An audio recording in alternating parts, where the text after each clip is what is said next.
Ok, dando continuidade à nossa aula que foi sobre conjunto dos números racionais, nós vamos falar agora sobre, vou colocar aqui a definição de divisibilidade. Bem, essa parte aqui é basicamente uma revisão de teoria dos números, ok? Então vamos lá. Dados A e B inteiros, diz-se que A divide B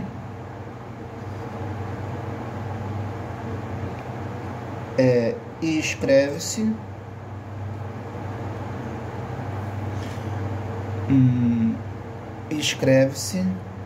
assim, ó, uma reta vertical.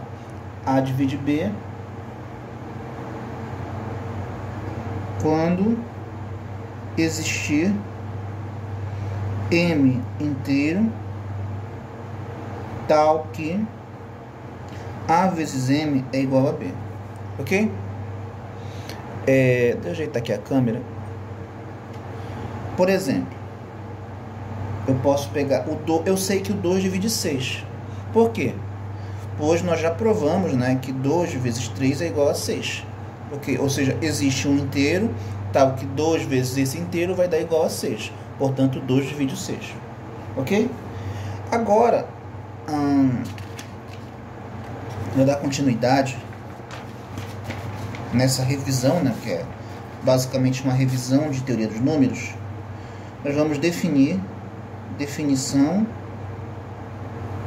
de máximo divisor comum,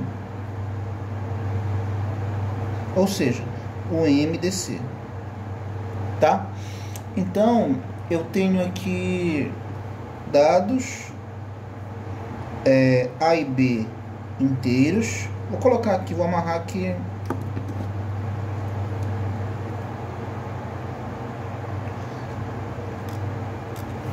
com A diferente de 0 e B diferente de 0, diz-se que D natural é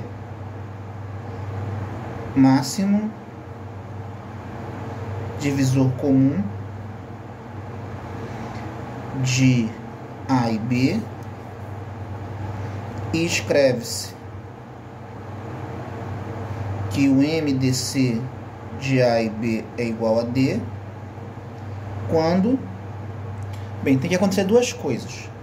Primeiro, para ser máximo divisor comum, tem que ser divisor comum. Então, tem que dividir tanto A quanto o B. Então, o D divide A e o D divide B. Então, é divisor comum. Só que, além de ser divisor comum, tem que ser o máximo. Ou seja, qualquer que seja o outro divisor comum, qualquer que seja C inteiro, em que esse C é divisor comum, ou seja, ele divide A e divide B, esse C ele tem que ser menor ou igual a D. Porque senão o D ele não seria o máximo, não seria o maior dos divisores comuns. Ou seja, qualquer que seja o divisor comum, qualquer que seja o elemento que divida os dois, ou seja, que é divisor comum, o D tem que ser maior, ou na pior das hipóteses, igual, ok? Então tem que ser divisor comum e tem que ser o maior deles. Então, nessas condições, a gente diz que o MDC de A e B é igual a D. Ok? Bem, dando prosseguimento, o item 8, nós vamos definir definição de primos entre si. Repara que eu não estou falando em número primo. A gente sabe que os primos são aqueles números que, diferente do 1, né, que 1 não é nem primo nem composto, que só podem ser divididos por 1 e por ele mesmo, né? E por seu simétrico, né? Por exemplo, o 3 ele é só pegar só os naturais, só pensar só em termos naturais. O 3 é primo. Por quê? Porque os únicos números que podem dividi-lo é o 1, ou seja, o 1 divide o 3 e o 3. E o seu simétrico, né? Mas vamos pensar só em termos de naturais. Agora, vou pegar aqui, por exemplo, o 6, ele já não é primo, ele é composto.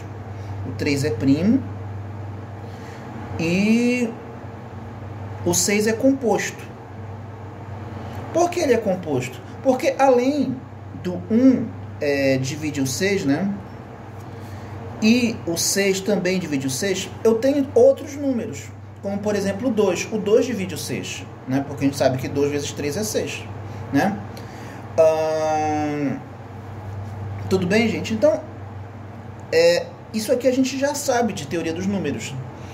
Número primo e número composto. Repare que eu não estou prestando atenção nos simétricos, né? Porque também o menos 3 divide o 3, né? Mas estou pensando só em termos de naturais. Ok? Só que aqui, quando eu falo primos entre si, eu não estou falando na definição de primo. Mas, vou colocar aqui. 2A e B inteiros com A diferente de 0 e B diferente de 0 são ditos primos entre si quando o MDC entre eles for igual a 1, ok? Por exemplo, se eu pegar aqui o MDC entre 8 e 9 é igual a 1. Por quê? Porque eles não têm... o maior divisor comum deles é 1. Ou seja, repare que são números compostos, ou seja, os números não são primos, porém eles são primos entre si. Ok? Vou colocar um contra-exemplo. O contra-exemplo que eu posso pegar é o MDC de 8 e 6. O MDC entre 8 e 6 já vai ser 2. Ou seja, eles já não vão ser primos entre si. Aqui, vou colocar, são primos entre si. E aqui, eles já, 8 e 6, já não são primos entre si. Por que eles não são primos entre si? Porque o MDC não deu 1, deu diferente de 1. O 2, evidentemente, é diferente de 1. Ok? Bem, uma outra questão envolvendo o fato de serem primos entre si é que a fração é irredutível. Vou colocar aqui. A fração é irredutível. Então, se eu pegar esses dois números aqui que são primos entre si e fizer 8 por 9, eu não consigo simplificar mais. Ou seja, aqui a fração ela é irredutível. Agora, se eu pegar esses números que não são primos entre si, 8 e 6, eu posso simplificar. Vou colocar aqui 4 dividido por 2, 4 vezes 2, e aqui 3 vezes 2. O 2 é justamente o MDC. Então, eu posso cancelar aqui e aqui, vai ficar 4 sobre 3. Ou seja, eu consigo simplificar até chegar na forma irredutível. Agora sim, 3 e 4 são primos entre si. Então, aqui eu tenho uma outra fração irredutível. Ok? Então, deixa aqui para vocês darem uma última olhada. Ok. Então, dando prosseguimento, eu vou colocar aqui um teorema que eu não vou demonstrar, tá? Por quê? Porque é um teorema que você vê na disciplina Teoria dos Números. Teorema de Bezout. Não sei se é assim que pronuncia. Ok? Vou colocar aqui, sejam A e B pertencentes aos inteiros com A diferente de zero ou B diferente de zero, se o MDC de A e B for igual a D, então existem x e y inteiros tais que A vezes x mais B vezes y é igual a D. Ou seja, se o MDC entre A e B é igual a D, então vai ser sempre possível eu escrever essa expressão aqui. Vai existir x e y em que eu consigo criar um sistema linear que vai ser igual a D, em que todos eles são números inteiros. Ok? Agora eu vou colocar um corolário importante. Corolário.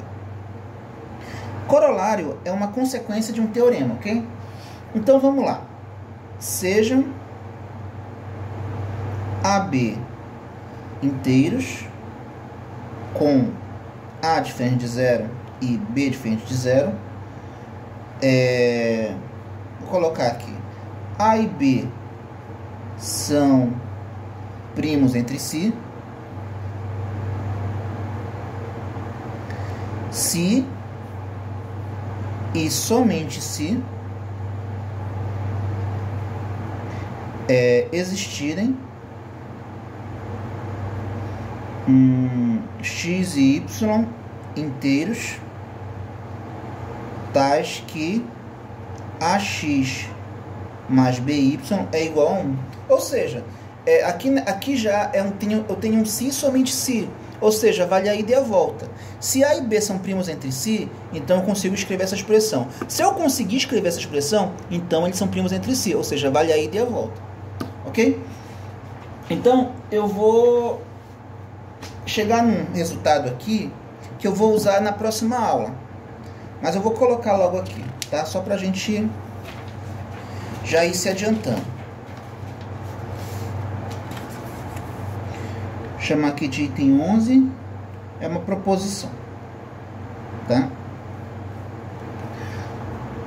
Vou colocar aqui toda fração AB com AB inteiro e logicamente o B diferente de zero, tá? Toda fração dessas condições possui uma forma irredutível. Ou seja, eu sempre vou conseguir reduzir. Como eu fiz no caso anterior, né? Eu coloquei aqui, deixa eu ver onde eu pus. Aqui, olha.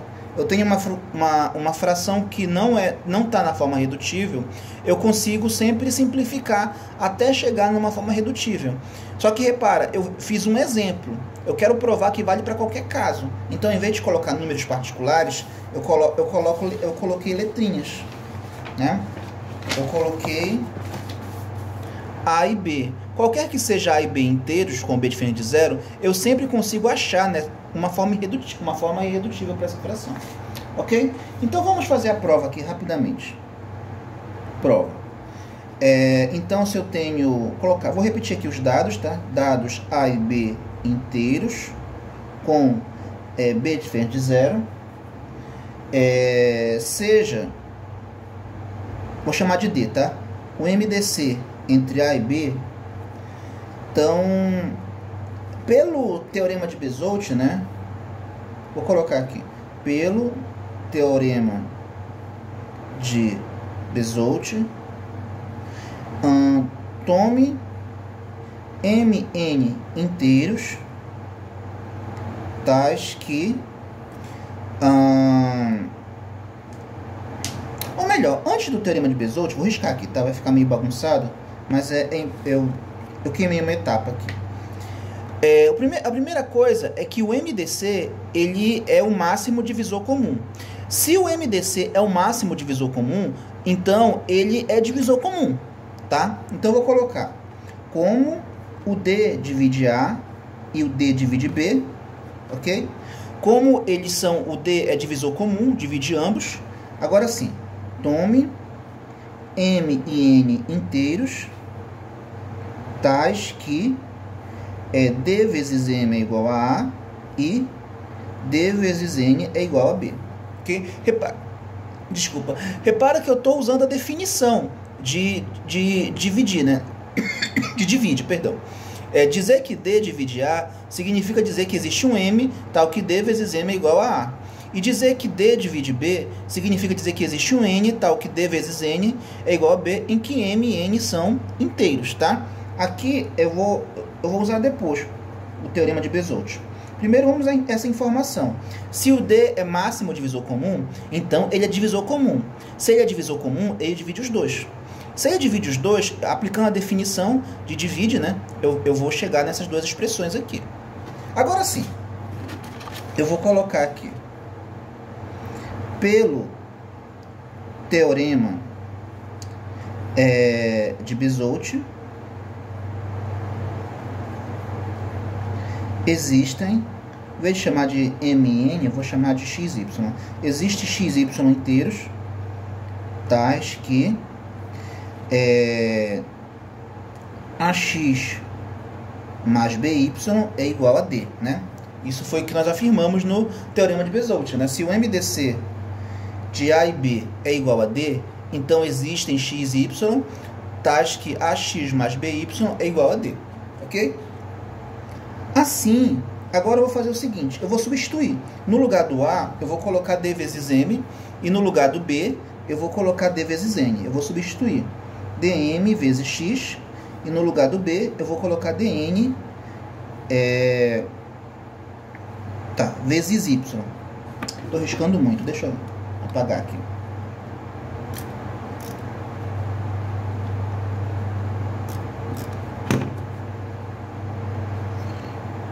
Cadê, ok? Então, eu posso agora, se eu dividir tudo, ou multiplicar membro a membro por 1 sobre D, eu vou cancelar todos os Ds. Então, eu vou só dar uma resumida aqui, né?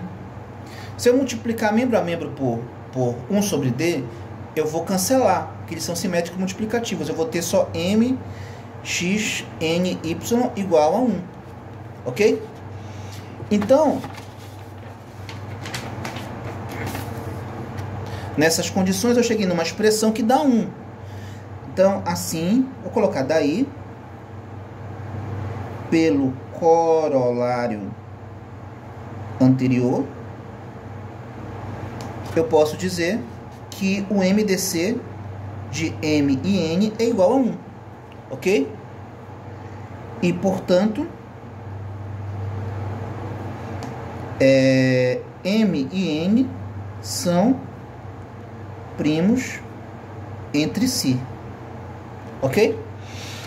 Bem, daí eu posso fazer o seguinte. Eu vou voltar para cá. Olha, A sobre B. Vou olhar novamente essa fração, A sobre B. E nós já sabemos, aqui pela nossa conta anterior, que o A eu posso substituir por D vezes M. D vezes M. E o B eu posso substituir por D vezes N. D vezes N. Aí eu posso cancelar o D com D e vai ficar M por N, em que esse M por N é a forma irredutível. Ok? Então, com isso, termina a nossa demonstração, né? Porque se eles são primos entre si, então a fração ela está na sua forma irredutível. Ok? Bem, para que eu preciso desse resultado, né? Porque eu preciso provar que toda fração tem uma forma irredutível. É pelo seguinte, eu vou colocar aqui, só para a gente entender. Olha, quando eu escrevo meio, 1 sobre 2, eu estou fazendo uma relação entre dois números. Eu estou dizendo que eu posso pensar, vamos pensar, por exemplo, no vestibular. Eu tenho, por exemplo, uma vaga para cada 2 alunos, ou 2 candidatos. Tem 2 candidatos por vaga. Eu posso pensar assim, ou seja, tem 2 candidatos por vaga. Então aqui a fração 1 para 2. Essa fração é equivalente à fração 2 sobre 4. Eu tenho 2 vagas para cada 4 candidatos. Então isso aqui é a mesma coisa. Então se eu colocar 3 por 6, então eu não preciso ficar repetindo cada um deles, porque basta um. Porque todos os outros são o mesmo, é a mesma fração. Então, para não ficar repetindo para vários elementos que são iguais, né, que representam exatamente a mesma coisa, eu posso definir agora, vou colocar aqui embaixo, finalmente, a definição do conjunto dos números racionais. Bem, o conjunto de números racionais, ele vai ser definido assim, é o conjunto Q, das frações, né, dos m por n, em que m e n são inteiros, em que o n é diferente de zero, e o MDC entre m e n é igual a 1, ou seja, eles são primos entre si. Então, esse aqui é o conjunto dos números racionais. Okay? Repara que eu tive esse cuidado de colocar que eles são primos entre si. Por que eu não coloquei assim? Olha, eu poderia colocar assim, né? MN, vou colocar aqui de forma... Por que eu não escrevi simplesmente isso aqui? Porque eu precisei colocar esse detalhe. Porque se eu colocar só assim, vai dar a entender que esses elementos são elementos diferentes desse conjunto. Não, todos eles são o mesmo elemento. Então, para identificar que todos eles são o mesmo elemento, basta eu pegar a forma irredutível. Então, aqui eu já vou ter o conjunto dos números racionais. Porque é mais ou menos assim, deixa eu tentar explicar. Eu tenho aqui um conjunto 1, 2 e 3. Esse conjunto ele é igual ao conjunto 1, 2, 2, 3, 3, 3. Mas eu não preciso ficar repetindo, porque fica redundante. Então, basta colocar só os elementos distintos. Então, se eu escrevesse isso aqui, eu vou estar dizendo que eu vou estar repetindo o mesmo número racional, o que vai ficar redundante. Então, para ficar só os elementos distintos, eu amarro que eu só peguei os primos entre... a fração irredutível, a fração em que o numerador e o denominador são primos entre si. Ok? Então, com isso, nós definimos aqui, né, só para riscar aqui, nós definimos aqui o conjunto dos números racionais. Agora, um detalhe importante é que o conjunto dos números racionais é um corpo. Ok? Então, nós vimos que o conjunto dos números naturais não é corpo. Dos inteiros também não é corpo. Agora, o dos racionais, ele é o corpo. Inclusive, ele é o menor, vou colocar aqui, o menor dos corpos ordenados. Tudo bem? Então, qualquer que seja o outro corpo ordenado, ele vai conter, né? É o menor no sentido de inclusão, tá? Menor no sentido de inclusão. Ou seja, qualquer que seja outro corpo ordenado, ele vai conter o conjunto dos números racionais. Tudo bem? Vou colocar aqui, né? Vou colocar aqui. Qualquer que seja, né? Eu não vou demonstrar, né? Porque eu acho bastante evidente, você pode fazer. Qualquer que seja K, que seja corpo ordenado, o conjunto dos racionais vai estar contido nele. Ou seja, o conjunto dos racionais é o menor dos corpos ordenados, porque todos os outros corpos contêm o corpo dos números racionais. Tudo bem? Então, com isso, nós fechamos, né, essa aula. Ok?